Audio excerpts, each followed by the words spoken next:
Next is dynamic characteristics. So the dynamic characteristics is the dynamic behavior of an instrument determined by applying some standard form of known and predetermined input to its primary element or the sensing element and then studies the output. So the generally dynamic behavior is determined by applying following three types of input. In signal and system, you have seen the step response, sinusoidal response, or the linear output or the linear input response when you are giving the RAM signal to any type of system. So that can be used to analysis the dynamic behavior of any system. So that input can be considered as a step input. So that what it will do, step change in which the primary element is subjected to an instantaneous and finite change in the measured variable. When you are giving the step input at the input side of the system, it can be called as a step input dynamic behavior analysis.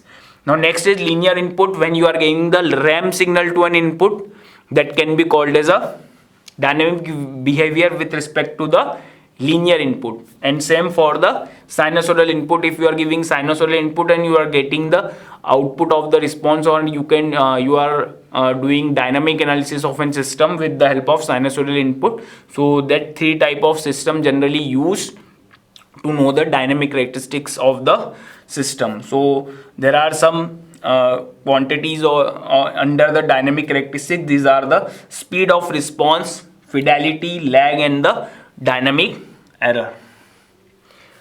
So what is speed of response? It is the rapidity with which an instrument responds to change in the measured quantity. Okay, when we are getting the input, we are giving the input and we are getting speedily change in the output. So it is the rapidity with which an instrument responds to change in the measured quantity. If output is very fast and speedy, then the speed of response will be very high and very good. Now fidelity, it is the degree to which an instrument indicates the change in the measured variable without dynamic error. If there is no dynamic error and there is a change in the measured variable, that property is called as the fidelity, or it is the reproduction or fidelity of an instrument is the ability of producing an input signal faithfully. Okay, because the ultimate aim of control system is we need to set down the our reference value or the input value. So if exactly our output is copying the input value or overlapping the input value, then in that case that will be the faithful result or the completely ideal result or accurate results in terms of fidelity. Next is lag. What is lag? It is the retardation or delay in the response of an instrument to change in the measured variable. The measuring lags are two types. First is retardation type and second is time delay type. If we are getting the lag, it will be same like the dead zone we have seen in the static characteristics. When we are giving any input to the system and we are not getting the output, so that can be two type of lag can be possible. One is time delay lag.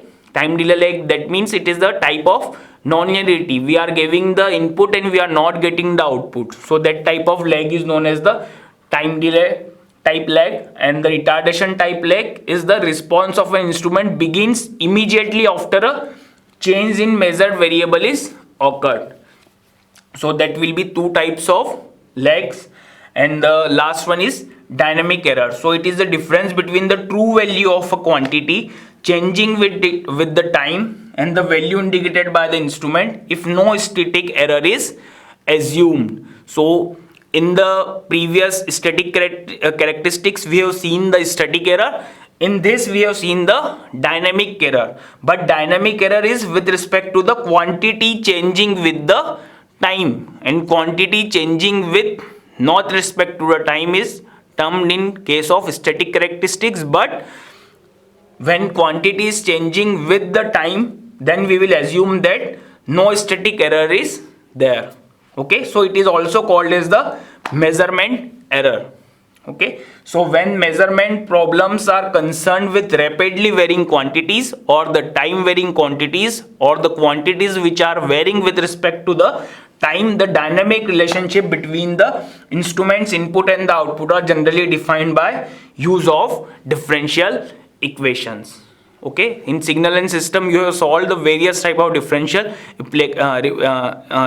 equations that can be considered in the dynamic system response or the dynamic system output, and you have analysis those differential equation with the help of Laplace transform, so that the terms which are varying with respect to time the time, that can be considered under the category of the dynamic characteristics. Thank you.